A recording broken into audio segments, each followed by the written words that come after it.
सीटे चैनल के दर्शकों की सेवा में मैं सतीश अग्रवाल एक बार फिर उपस्थित हूँ हमारी लोकप्रिय धारावाहिक हेल्थ केयर के साथ।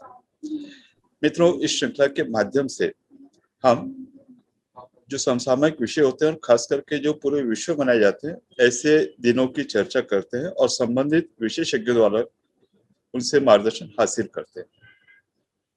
चैनल के प्रबंध संपादक डॉक्टर चंदू सोजेती जी, इनका आग्रह है कि इस कार्यक्रम हम जितने हमारे स्थानीय एक्सपर्ट है उनके अलावा अगर बाहर के एक्सपर्ट्स को बुलाएं तो उनका भी मार्गदर्शन को मिल सकता है।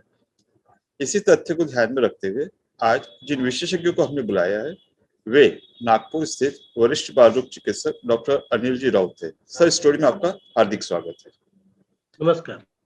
डॉक्टर अनिल जी राउत का सिर्फ एक पंक्ति में अगर मैं परिचय देना चाहूंगा तो ये सेंट्रल आईपी यानी केंद्रीय आईपी जो 35,000 बाल रोग चिकित्सकों की संस्था है उसमें महाराष्ट्र से 2 बार कार्यकारिणी सदस्य निर्वाचित हुए। और सर, आपको आज कार्यक्रम में बुलाने का उद्देश्य भी यही है कि आपका एक बहुत लंबा अनुभव और जो आपका कार्यकारिणी का अनुभव उसका हमारे दर्शकों को लाभ मिलेगा। और मित्रों, आज का जो विषय है वो पूरे विश्व मनाया जाने वाला विश्व स्वास्थ्य दिवस यानी वर्ल्ड हेल्थ डे है जो हर वर्ष 7 अप्रैल को आता है।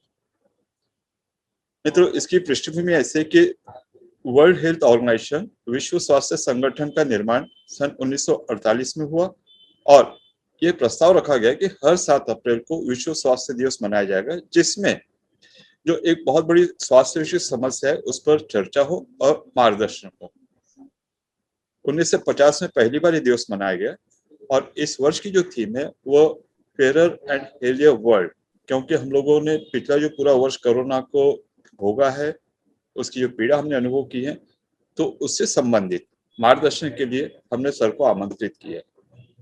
सर, विषय की ओर मुड़ते हैं। सबसे पहले जैसे मैंने कहा कि आपका इतना जो लंबा अनुभव है हम उसका फायदा लेना चाहेंगे, तो आपके इतने लंबे अनुभव में बच्चों के स्वास्थ्य के विषय में जो पहले आपने प्रैक्टिस शुरू की, आज आप क्या फर्क महसूस करते हैं? सभी दर्शकों को सादर नमस्कार। सर, देखा जाए कि चाइल्ड हेल्थ पहले कैसी थी, अभी कैसी है, आगे कैसे होने वाली है, इस विषय पे अगर बात कहे तो सबसे पहले मेरी प्रैक्टिस शुरू करने से पहले भी ऐसा एक समय था जब वैद्यकीय क्षेत्र में चाइल्ड हेल्थ को मतलब बच्चों को एक मिनिएचर एडल्ट समझा जाता था, पर वैसा नहीं है। एडल्ट में आप देखें तो ग्रोथ रुक ही रहती है। बच्चों के इस पीरियड में ग्रोथ कॉन्स्टेंटली होती रहती है, जिसमें ग्रोथ एंड डेवलपमेंट जैसे शारीरिक विकास और मानसिक विकास दोनों चलते रहते हैं। उसके साथ जो होने वाली जो बीमारियां हैं, एक तो संसर्गजन्य इन्फेक्शन से होने वाली है, साथ में इसके साथ विकासशील एज में होने वाली बीमारियां, ये सब चीजें बच्चों को एडल्ट से बड़ों से अलग करती है। तो ये सबसे पहले ध्यान में लेना जरूरी है। यानी उनके उम्र के हिसाब से बीमारियां चेंज होती है, उसका डायग्नोसिस चेंज होता है, उसका मैनेजमेंट चेंज होता है। जरूर जरूर। हाँ, सर। फील्ड में वैद्यकीय विज्ञान में जितनी प्रगति हुई है, उसके साथ सामूहिक स्वास्थ्य जैसे पब्लिक हेल्थ में भी इतनी प्रगति हुई है कि भारत जैसे विकसनशील राष्ट्र में अपन ने अपने टारगेट अचीव भले ही ना किए वो पूरी तरह से, लेकिन अपन अच्छे से परफॉर्म कर रहे हैं। जैसे पहले आप देख के जाए तो न्यूनेटल डेट, जैसे पहले 1 महीने के अंदर बच्चों के डेट न्यूनेटल डेट जिसे हम कहते हैं वो बहुत ज्यादा हुआ करते थे। अंडर 5 डेट जिसको कहते हैं, जिसमें निमोनिया, डायरिया ऐसे बीमारियों की वजह से बहुत डेट्स हुआ करते थे, जो मेनली इन्फेक्शंस की वजह से होते हैं। और ये चीजें अपन ने काफी हद तक कंट्रोल की है और भारत ने इस चीजों में काफी अच्छा काम भी किया है। इसके साथ में वैक्सीनेशन का दर जो है भारत जैसे राष्ट्र में बहुत अच्छे से गांव खेड़ों तक के टीका क्या है, टीकाकरण क्या है, लस क्या है, लसीकरण क्या है, यह सब चीजें अभी लोगों को मालूम हुई है। लोग बच्चों को टीके लगाते हैं और नए नए वैक्सीन भी आए हैं, उससे भी बहुत फर्क पड़ा है। निमोनिया जैसे बीमारियों पे भी फर्क पड़ा है। तो और एंटीबायोटिक्स भी जैसे जैसे बदलते गया है, एरा बदलते गया है, एक एक नए नए एंटीबायोटिक्स अभी अपने पास कम है, अपन बहुत अच्छा देखभाल का एंटीबायोटिक का इस्तेमाल करते हैं। और ये चीजें जो अपन ने प्रगतिशील राष्ट्र के हिसाब से अपन ने जो प्रगति की है, उसकी वजह से अपन ने बच्चों के स्वास्थ्य के बारे में काफी हद तक अच्छे से प्रगति की है, ऐसा मुझे लगता है। जी बिल्कुल सर, क्योंकि ऐसा माना जाता है कि किसी भी राष्ट्र की अगर आपको स्वास्थ्य व्यवस्था देखनी है तो उस राष्ट्र की अंडर 5, जैसा आपने उल्लेख किया है कि वो 5 वर्ष से कम उम्र के बच्चों की मृत्यु दर क्या है। अगर वो कम है तो इसका मतलब हमारी स्वास्थ्य यंत्रणा अच्छे से काम करिए, और आप कह रहे हैं कि पिछले इतने लंबे समय से उसमें कमी आई है, तो निश्चित रूप से हमारी स्वास्थ्य यंत्रणा बढ़ी है। तो सर आप कह रहे हैं कि जो इन्फेक्शियस डिजीज है, डायरिया या निमोनिया, इसमें कमी आई है, तो अभी आपको क्या लगता है कौन सी बीमारियां बढ़ी है या बढ़ सकती हैं? अभी आज के स्टेज पे आप अगर पाश्चात्य देशों का विचार करें तो उनके पास इन्फेक्शियस डिसीज, जिसमें संसर्गजन्य रोग जिसको अपन कहेंगे, वो बीमारियां पूरी तरह से ऑलमोस्ट हट चुकी है। बट अपन बीच वाले स्टेज में अपने पास संसर्गजन्य रोग भी है, और इसके अलावा जैसे नॉन कम्युनिकेबल डिसीज जिसको कहते हैं, जो बिना संसर्ग से होते हैं, जैसे है ओबेसिटी है, डायबिटीज है, हाइपरटेंशन है, ये चीजें भी अभी मोटापा बच्चों में देखने में आ रहा है। ये सब चीजें भी अभी उभर के आ रही है भारत जैसे राष्ट्र में। और उसके साथ भावनात्मक जो इमोशनल ग्रोथ बच्चों का होता है, तो भावनात्मक बीमारियां हैं जैसे कि स्ट्रेस है, डिप्रेशन है, ये सब चीजें भी अभी बच्चों में देखने में आ रही है। और ये मेनली जो कुमार अवस्था के बच्चे हैं जिन पे काफी ज्यादा स्ट्रेस है, ऐसे बच्चों में काफी ज्यादा देखने में आ रहे हैं। तो जैसे जैसे इन्फेक्शन, संसर्गजन्य रोग कम होते जा रहे हैं, तो ये जो बीमारियां हैं, बाकी चीजें बीमारियां, ये अपना मुंह ऊपर आ रही है, और इसे अभी से ही टैकल करना बहुत जरूरी है। और इसके बारे में समाज में और पूरे राष्ट्र में जागरूकता फैलाना बहुत जरूरी है। अभी से उसके तरफ अगर ध्यान दिए तो जरूर इसमें भी अपन कामयाब। मित्रों, जैसा सर बता रहे हैं कि जो एनसीडी नॉन केमिकल डिजीज होती है, ये किसी छुआछूत से संक्रमण से नहीं होती है, और दूसरे शब्दों से कहा जाए तो ये लाइफस्टाइल डिजीज होती है, हमारी जो जीवन शैली में बदलाव आया उसके कारण से हुआ है। सर ने उल्लेख किया कि मोटापा ये भी एक तरह का कुपोषण है। हम लोग कुपोषण है सिर्फ एक अंडर न्यूट्रिशन समझते हैं, जब कोई दुबले हाथ पैर या ऐसे कम वजन का बच्चा, पर अगर वो जरूरत से ज्यादा भी उसका वजन है तो भी वो कुपोषण है, मोटापा है। और सर ने कहा कि ये आगे आने वाली बीमारियों का ये कारण बनता है, चाहे वो डायबिटीज हो, ब्लड प्रेशर हो या हार्ट डिजीज हो। सर मैं ठीक हूँ? जरूर जरूर सर, बहुत अच्छा। तो सर अभी एक जैसा आपने कहा कि हम लोग बीच की स्टेज में जहाँ इन्फेक्शन कम हो रहा है और जो ये ऐसी बीमारियां बढ़ रही है, लेकिन दुर्भाग्य से हो कि पिछले साल पूरे विश्व ने एक संक्रमण, कोविड संक्रमण को झेला है। हम लोग भी उससे कोई अछूते नहीं थे, साथ में लॉकडाउन में हमने झेला था। तो इस पूरे कोविड और लॉकडाउन पीरियड में बच्चों के स्वास्थ्य को लेकर आपका अनुभव क्या था? लॉकडाउन जो पिछले साल से चला है, अभी भी शायद सेकंड वेव आएगी तो और लगेगा नहीं लगेगा, ये प्रश्न चिन्ह सभी के सामने है। तो लॉकडाउन जो हुआ है उसके बारे में बच्चों के स्वास्थ्य पे क्या असर, मेरी समझ से दो पहलू में देखा जाना चाहिए। एक, कुछ अच्छा असर भी हुआ है, कुछ बुरा असर भी हुआ है।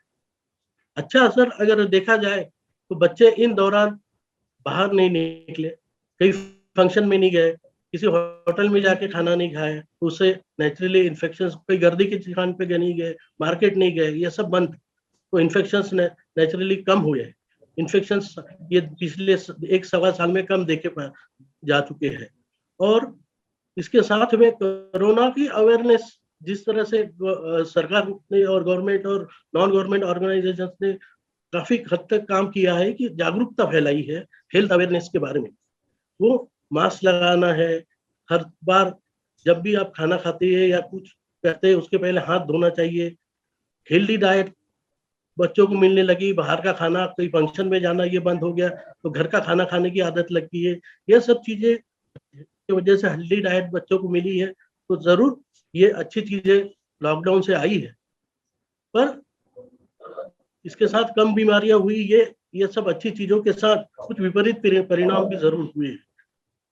स्कूल्स बंद हुए, बच्चों का एजुकेशन रुक गया है।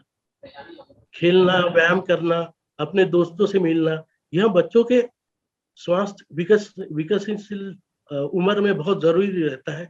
उनके ब्रेन के विकास के लिए, उनकी जो एक पर्सनैलिटी डेवलप होती है, उसके लिए भी बहुत जरूरी होता है। ये सब बंद हो गया था, मिलना जुलना बंद हो गया। इस वजह से बच्चों में मानसिक जो आजार, जैसे मैंने बताया, तो non communicable disease, lifestyle disease जैसे आपने बताया, ये सब चीजें अभी उभर के ज्यादा आई है इन 1.25 साल में। तो इस तरफ अभी ध्यान देना बहुत जरूरी है। मतलब एक वाकया मैं आपको बताऊं कि फ्रांस में एक लास्ट ईयर स्टडी हुई थी, जब यहाँ बच्चों को पूरा लॉकडाउन वहां भी हुआ था अपने तरह, तब बच्चों को बाहर निकलना बिल्कुल बंद था। जहाँ जैसे अपने था, वो कहीं जा नहीं पा रहे थे, स्कूल बंद, सब छोटे छोटे अपार्टमेंट शायद वहां होंगे, वहां पे उन्होंने स्टडीज की तो देखा बच्चों इतने डिप्रेस हुए थे कि वहां अलाउड था कि पेट्स को बाहर लेके जाना, कुत्तों को घुमा के ला सकते थे, लेकिन बच्चों को बाहर नहीं लेगा सकते। एक स्टडीज में कुछ बच्चों ने ऐसे भी बयान दिए कि हमसे तो पेट्स अच्छे हैं, कि उनको तो भी थोड़ा फ्रीडम है। इतने बच्चे डिप्रेस हुए थे, तो इतना इन पे मानसिक जो परिणाम हुआ था। तो ये सब चीजें ध्यान में रखते हुए उस तरह से आगे अपन ने आगे सोचना चाहिए, जिसके वजह से मानसिक जो विकार है बच्चों में ना हो, उनकी मानसिक डेवलपमेंट पे ठीक है। अपन ने शारीरिक जो आजार थे, जिस संक्रमण जो हो रहे थे, उस पर अपन ने काबू पाया है, लेकिन ये बुरी चीजें भी उभर के आई। मैं जो आपसे समझ रहा हूँ कि ऐसे जो बीमारियां थी, संक्रामक बीमारियां, वो तो रुकी है, लेकिन जो उनके अंदर साइकोलॉजिकल प्रॉब्लम्स हुए, इमोशनल प्रॉब्लम्स हुए, बड़े हैं। जरूर।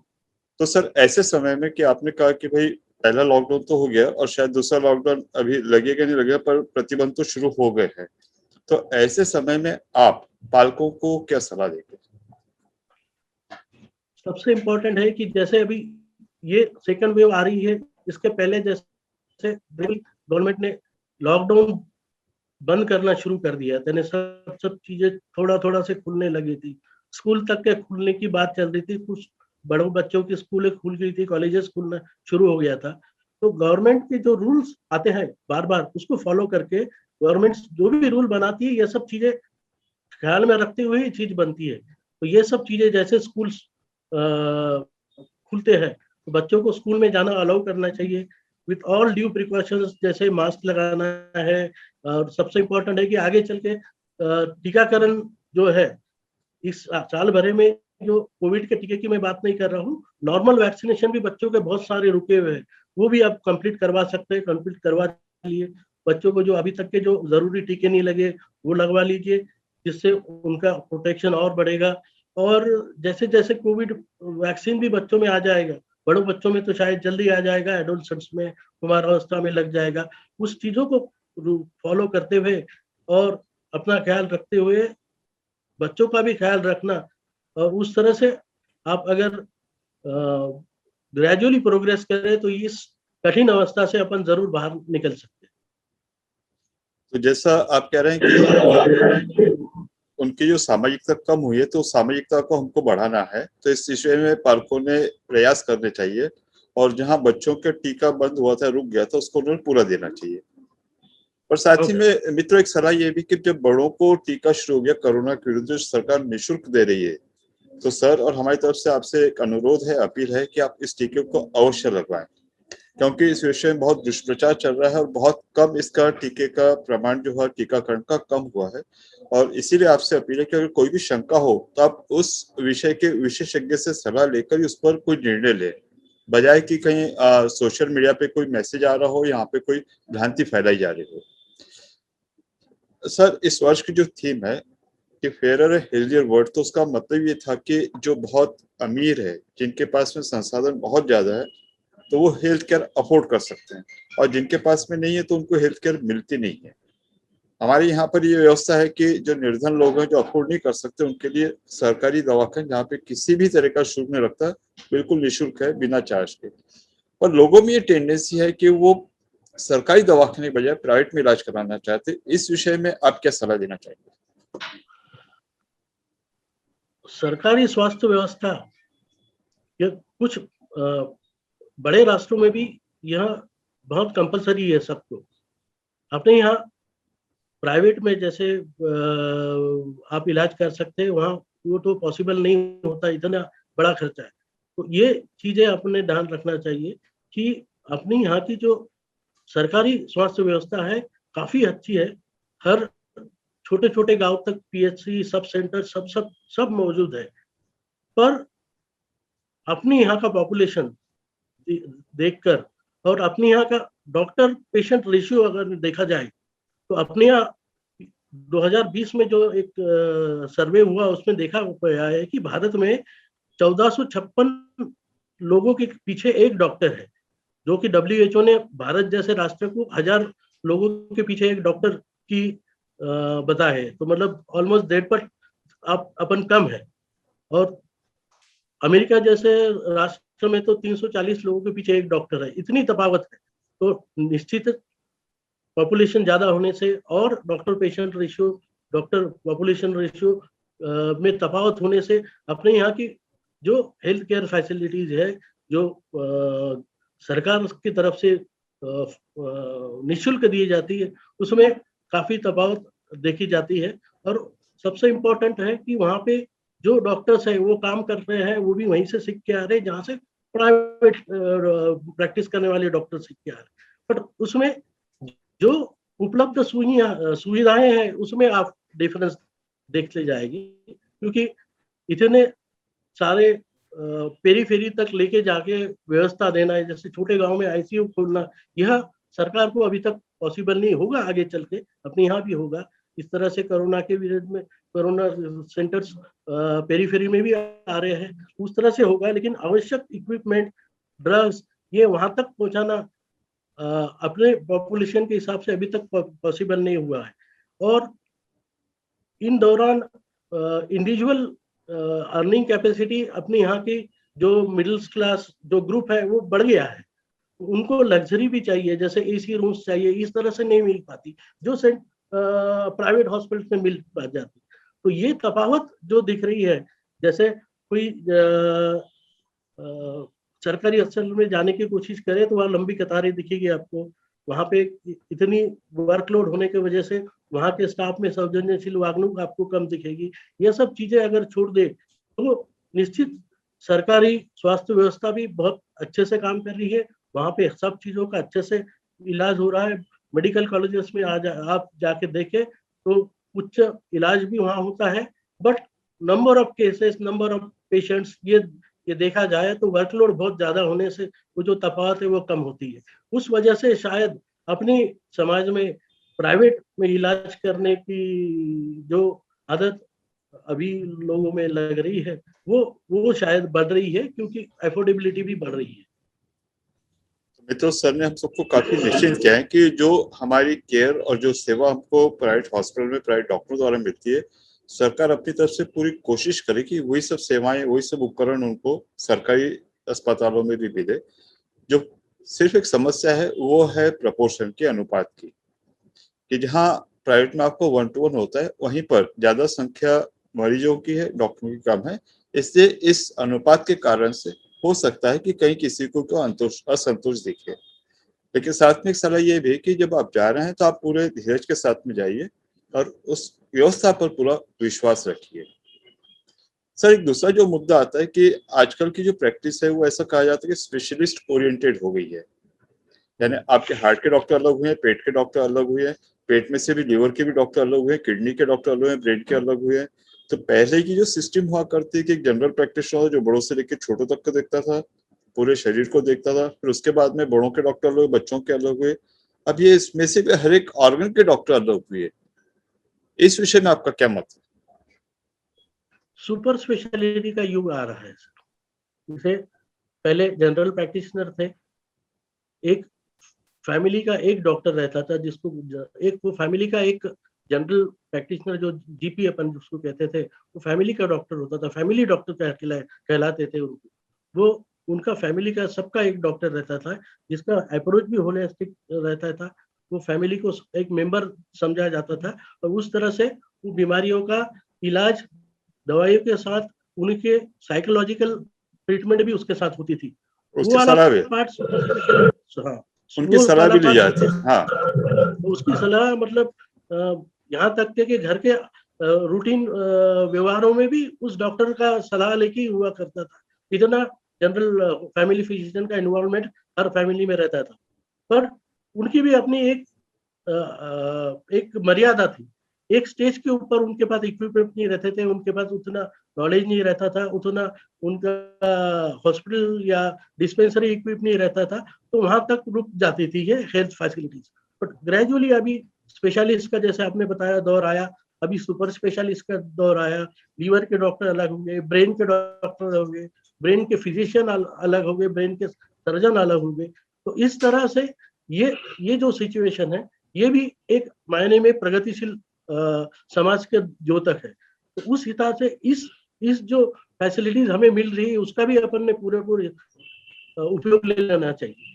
जैसे किसी को ब्रेन सर्जरी की जरूरत पड़ी है, तो वो ब्रेन सर्जरी करके अपनी सर्जरी कराए। आप जनरल सर्जन के पास गए तो भी उनको सलाह देंगे कि ब्रेन सर्जन के पास आप जाके इलाज करवाइए, करके वापस आइए। बट वापस आइए, ये चीज बहुत इंपॉर्टेंट है। आपका रूट अपने फैमिली फिजिशियन, अपने फैमिली पीडियाट्रिशियन के पास रहना जरूरी है। वो जो होलिस्टिक अप्रोच, जनरल अप्रोच देखना है। जैसे आप डायबिटीज है और डायबिटीज के डॉक्टर्स को दिखा रहे हैं, तो डायबिटीज, सिर्फ डायबिटीज ग्रेजुअली आपकी हर सिस्टम पे इफेक्ट करेगा। वो आपका जनरल फिजिशियन जो है, वो आपको बराबर देखते रहेगा, वो आपको बराबर सलाह देगा कि आपका डायबिटीज यहाँ तक बढ़ा है, आपको किडनी की भी जांच करना पड़ेगा, तो आप जाइए किडनी के डॉक्टर स्पेशलिस्ट को मिलकर वापस आइए। तो ये चीजें होना जरूरी है। अभी क्या होता है कि डायरेक्ट लोग स्पेशलिस्ट के पास जाने लग गए, उस वजह से, उस बीमारी के वजह से, या उनके साथ अलग जो बीमारियां हैं वो छूटने का डर रहने लग गया। और उस वजह से क्या हो रहा है कि ये जो ट्रीटमेंट जो है वो पार्ट में जो मरीज है उसका भी उसमें फायदा अच्छे से नहीं हो रहा है, उसकी संतुष्टि भी नहीं हो रही है। तो इस तरह से जो आपने बताया कि डॉक्टर पेशेंट रिलेशनशिप भी है जो है, उसमें भी दरार आना शुरू हुआ है। तो उस तरह से, जैसे ऑन्कोलॉजिस्ट है, आप जो देखिए कि जो कैंसर तज्ञ है, वो कैंसर तज्ञ है, उसको आप कैंसर का इलाज उन्हीं से करवाना पड़ेगा, तो उनका आप पूरेपूर उपयोग लीजिए। तो इस तरह से मुझे एक ही आपको कहना है, पूरे समाज को ये कहना है कि ये सब चीजें दोधारी तलवार जैसे है। आप दोनों तरफ से अच्छे से यूज करें तो आपके काम आएगी, या अदरवाइज वो एक तरफ से आप यूज नहीं करें तो दूसरी तरफ से आपकी उंगली भी कट सकती है। तो उस तरह से आप जब भी आपका जनरल पीडियाट्रिशियन है, जनरल फिजिशियन है, जनरल प्रैक्टिशनर है, फैमिली फिजिशियन है, उससे जुड़े रहिए। आप वापस वो दौर शायद आएगा जहाँ पे फैमिली फिजिशियन वापस आएंगे, और वहां से ये सब चीजें रूट जहाँ पे गोइंग बैक टू बेसिक्स तरह की चीज है वो वापस आएगी, ऐसा मुझे लगता है। क्योंकि जैसा आप कह रहे हैं कि अगर वो स्पेशलिस्ट है तो वो सिर्फ उस ऑर्गन को देखेगा, हार्ट वाला सिर्फ हार्ट देखेगा, और जो जनरल प्रैक्टिशनर है, जो पीडियाट्रिशियन है, वो पूरे बच्चे को देख रहा है, पूरे व्यक्ति को देख रहा है, और उनसे जिस तरह से शुरू से जुड़ा हुआ है, तो वो उनका केवल शारीरिक नहीं, मानसिक, इमोशनल रूप से भी जुड़ा हुआ है। साथ साथ में उसकी जो आर्थिक परिस्थिति, उसका भी उसे भली भांति ज्ञान है, तो वो उनको ज्यादा हाँ, अच्छे दिशा निर्देश दे सकता है कि कहाँ क्या हो करके। और पूरी, क्योंकि परिवार की मानसिकता उसी से जुड़ा है ना, वो तो जिस बराबर बस, तो इसलिए वो शायद ज्यादा अच्छी पोजीशन में कि वो गाइड कर सके। तो जैसा आपने कहा कि एक बार स्पेशलिस्ट दिखा के वापस उनकी तरफ आना जरूरी है। जरूरी। तो सर, एक जो इसमें से विशेष मुद्दा उभरता है कि जैसे स्पेशलिस्ट प्रैक्टिस हुई है, स्पेशलाइज्ड दवाखाने बने हैं, आपने कहा कि लोगों को फैसिलिटीज बहुत ज्यादा चाहिए, एसी रूम चाहिए, 5 स्टार फैसिलिटीज चाहिए, तो एक बहुत कॉमन शिकायत पेशेंट की, उनके रिश्तेदारों की होती है कि दवाखानों का बिल बहुत बढ़ गया है। इस बारे में आप क्या कहें? तो जैसे वैद्यकीय विज्ञान में प्रगति हुई है, उस तरह से चीजें भी बढ़ी है, बड़ी बड़ी चीजें आई है। डायलिसिस मशीन आई है, ऑन्कोलॉजी में आप देखिए तो बड़े बड़े दवाइयाँ हैं, ये कैंसर की ट्रीटमेंट करने के लिए मशीनें आए हैं, आप खून की बदली कर सकते हैं। ये सब चीजें जो नए नए इलाज आए हैं, तो नए नए टेस्ट भी आए हैं। तो आप जिस तरह से एक चीज पहले फैमिली फिजिशियन पे एक जगह जब सभी चीजें रुक जाती थी, वो अभी नहीं है। अभी ट्रीटमेंट के बहुत सारे ऑप्शंस अवेलेबल है। तो इसलिए अब अपना इसलिए इलाज का खर्चा भी बढ़ चुका है। तो आपको इलाज करना है, आपके दायरे में रह के इलाज करना है। साथ में आपको गवर्नमेंट फैसिलिटीज का भी बहुत सारी चीजें ऐसी है जिसमें जो गवर्नमेंट हॉस्पिटल्स में होती है, आपको वहां तक पहुंचना जरूरी, सिर्फ जाना है। आप अगर कैंसर का इलाज कर रहे हैं और बड़े बड़े जो गवर्नमेंट हॉस्पिटल है, ट्रस्ट हॉस्पिटल है, वहां जाके पहुंच के आपको आप फ्री में या कम खर्चों में इलाज कर सकते हैं। वही चीज आप प्राइवेट हॉस्पिटल में करेंगे तो वो फैसिलिटीज और इसमें फर्क तो जरूर रहने वाला है, बट अपने हिसाब से जहाँ दोनों का एक मध्य बिंदु साध के उस तरह से अगर आप इलाज कराएं तो कोई मुझे लगता है कि दुमत नहीं होगा, किसी को परेशानी नहीं होगी कि, और जो मरीज है वो भी ठीक तरह से इलाज होके उस बीमारी से अब खुद को बचा पाएगा, फैमिली को भी सपोर्ट कर पाएगा। तो ये चीज ध्यान में रखना बहुत जरूरी है। हाँ, और अगर कहीं जा रहे हैं तो आप वहां से जो संभावित खर्चा है, कितने दिन लगेंगे, कितना खर्चा, आप उसकी जानकारी ले लीजिए और उसके बाद में अगर आपकी कैपेसिटी और क्षमता हो तो आप वहाँ पे इलाज कराइए। इलाज जरूर होने के जरूर बाद तो में आप अधिक, हाँ, बहुत बहुत सारे हॉस्पिटल्स में free admission, free treatment, counselling वाला पार्ट जो रहता है वो भी रहता है, जिसमें एक पार्ट ये भी रहता है कि आपका संभाव्य खर्चा क्या आ सकता है।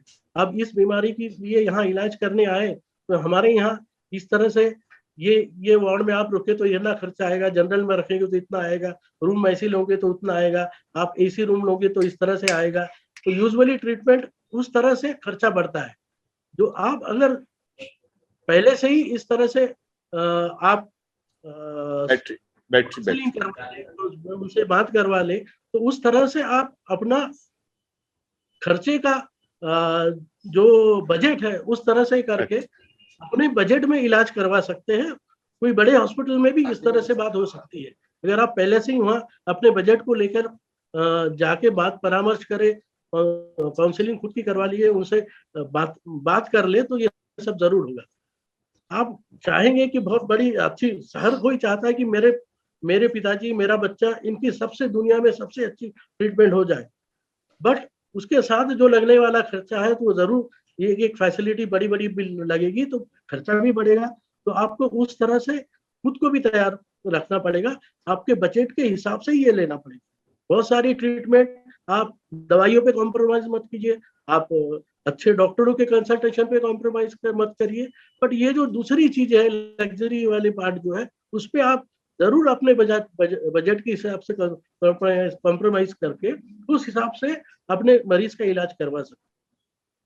सर, चूंकि अब हमारे पास में टाइम कम बचा है तो कार्यक्रम के अंतिम मोड़ पर हमारे दर्शकों में हमारे विशेषज्ञ का वह पहलू हम प्रस्तुत करते हैं जो सामान्य तौर से दिखता नहीं है।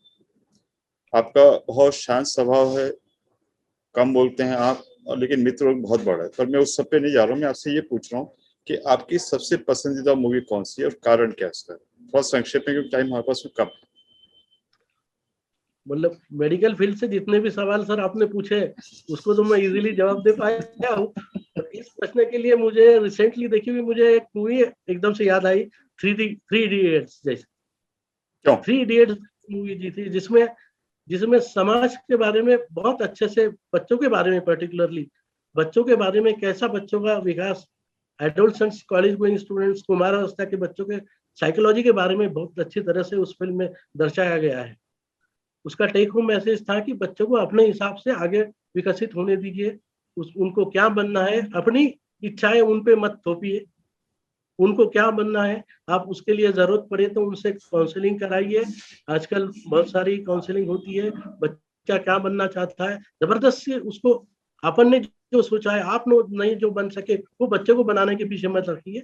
ये मैसेज जो उसमें से दिया है वो बहुत बढ़िया, अच्छे तरीके से दिया है। और मुझे ये रिसेंट टाइम में ये मूवी काफी अच्छी लगी थी। नहीं सर, ये मेरी बड़ी पसंद की मूवी, जिससे आपने अगर पूरी मूवी मैसेज से भरी हुई थी तो निश्चित तौर से सर, और बहुत सारी बातें करने से, आपसे बातें करके तो काफी अच्छा लग रहा है, लेकिन समय की अपनी मर्यादा है। तो दर्शकों, आज एक बहुत ही सार्थक चर्चा डॉक्टर अनिल जी राउत, नागपुर निवासी, इनके साथ विश्व स्वास्थ्य दिवस यानी वर्ल्ड हेल्थ डे पर संपन्न हुई। हमने प्रयत्न किया था कि कार्यक्रम आपको रोचक और जानकारी देने वाला हो, लेकिन इसका निर्णय आप करेंगे और अपना निर्णय बताने के लिए आप स्क्रीन पर दिखाए नंबर से हमें सूचित कर सकते हैं। समय को देखते हुए आपसे विदा का समय हो गया, इस आश्वासन के साथ कि अगले हफ्ते एक नए विषय पर एक नए विशेषज्ञ के साथ फिर भेंट होगी। और सर, जितने अनोखे और अद्भुत ढंग से आपने हमारे दर्शकों जो मार्गदर्शन किया है, उसके लिए हम हृदय से आपके आभारी हैं। धन्यवाद, नमस्कार। धन्यवाद, धन्यवाद, थैंक यू।